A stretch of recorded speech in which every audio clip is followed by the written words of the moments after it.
My best friend claims she hooked up with my boyfriend while blackout drunk, but he says it was all part of a proposal plan she ruined and now I have no idea who to believe. I've been best friends with Becca since 2010, we were college roommates and then after we graduated we still lived together up until I moved in with my boyfriend Nate in 2019. One thing about Becca is that she's always had a drinking problem for as long as I've known her, and she's done stuff while drunk that has sometimes caused problems in our friendship. She does try to stay sober but every few years something will happen to make her start drinking again, which is what happened earlier this summer. So last Saturday Becca called me because she was drunk somewhere and needed a ride home. I couldn't go pick her up because I had the flu and I was on cold medicine, so Nate went to get her instead.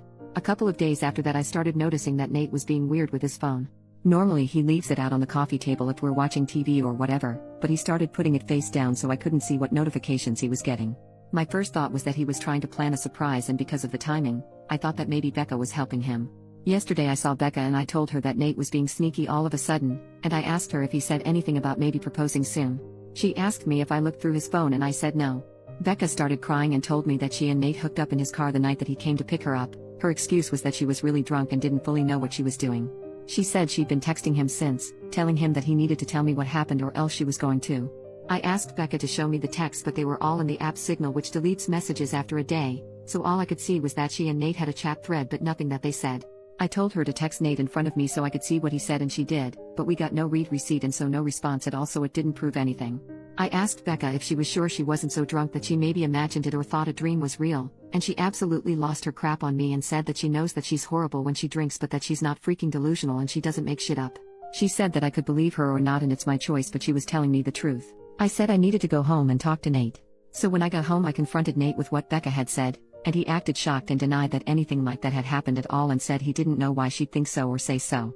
He said that he had just given Becca a ride home and the only thing that happened was that they talked about how he and I had been together for a long time and how we should get married already. He admitted they were talking on Signal the next couple of days but he said that it was about exactly what I thought, that he was asking her about engagement rings and what kind of proposal I would want.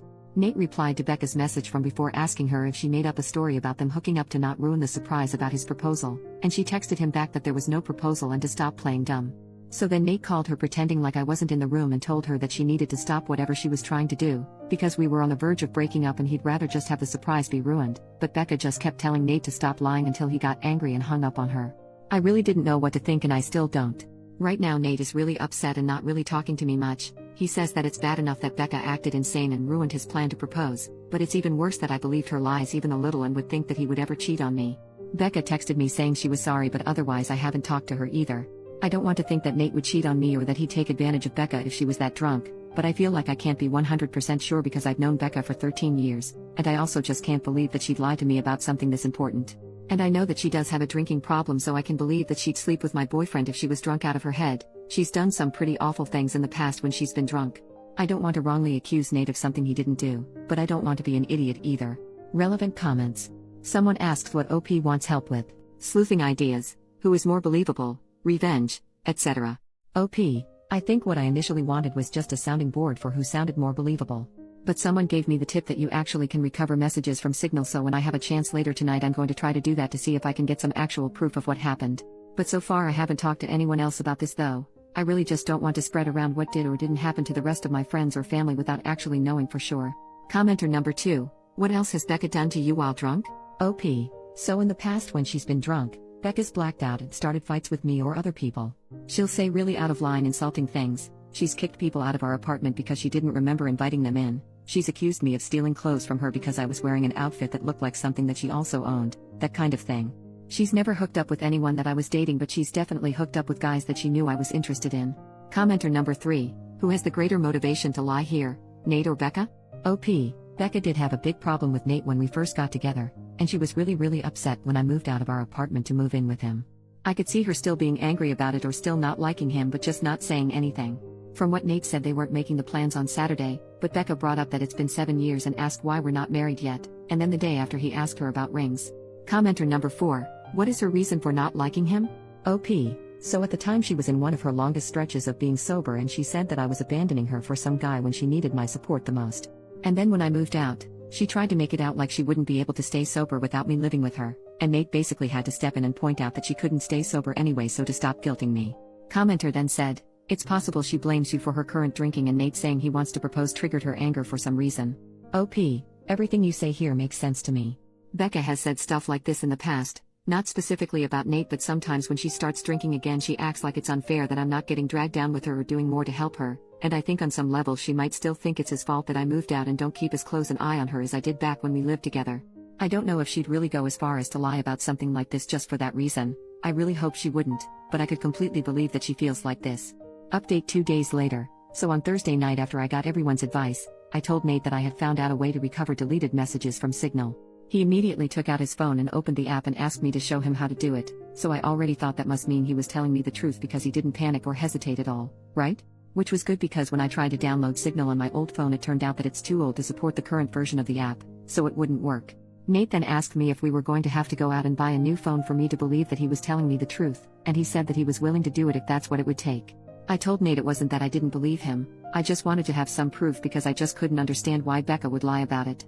Nate said that she would lie about it because she's a crazy drunk bitch and there's literally no way for a non-crazy person to understand why she would do anything, and once the messages proved that he didn't ever want me talking to her again. Then he said to get up because if we were going to go to the Verizon store we had to get there before it closed. By then I completely believed Nate anyway, so I told him we didn't have to go anywhere or get a new phone and that I believed him and I knew he didn't cheat on me and that he would never do that. Nate said that he would hope I know that and that he didn't understand why I didn't take his word for it in the first place. I started trying to explain why I didn't want to just immediately dismiss what Becca had said happened, but Nate said that he really couldn't listen to that right now. I said that was fair and agreed that I would cut Becca off, but that first I wanted to try to get her to admit that nothing happened. Nate said fine, but to call her with my phone on speaker because he thought he also deserved to hear her admit that she was lying. So I called Becca and I said the same thing to her that I said to Nate, that I figured out how to recover deleted messages on Signal. She asked me why I would need to do that, so that was when I knew for sure that she was definitely making it up and not just confused somehow. I said it was because I wanted to have proof of what she and Nate talked about. Becca asked me if I saw their messages, so I lied and said yes. After that Becca just went silent until finally I asked her if she was going to say anything.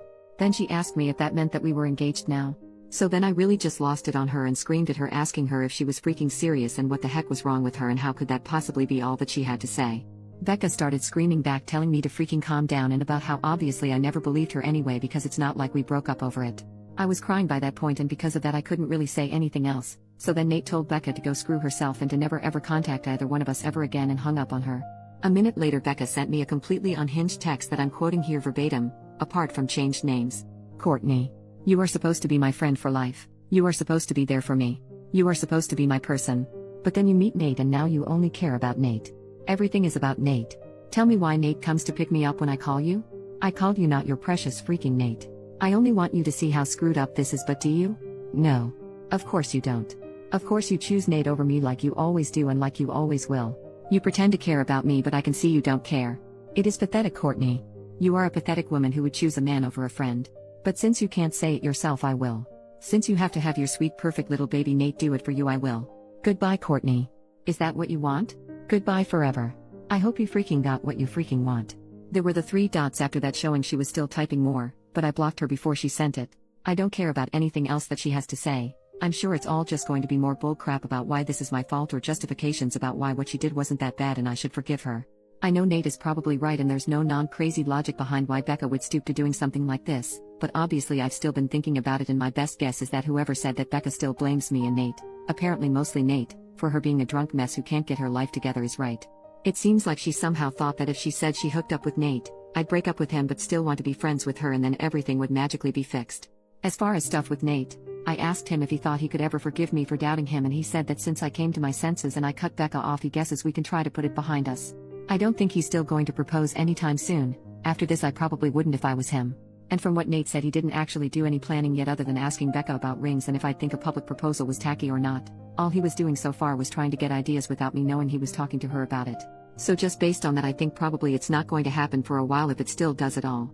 Also thanks to everyone for the advice and support. I know I didn't respond to many comments but I really did appreciate everyone who cared enough to want to help. Relevant comments. Commenter number 1. I'm curious if Becca ever said anything to you when she hooked up with guys you liked? Do you think she was blocking you on purpose to keep you for herself? Did she try anything with Nate before you were exclusive? Or was she just drunk and looking for hookups? OP.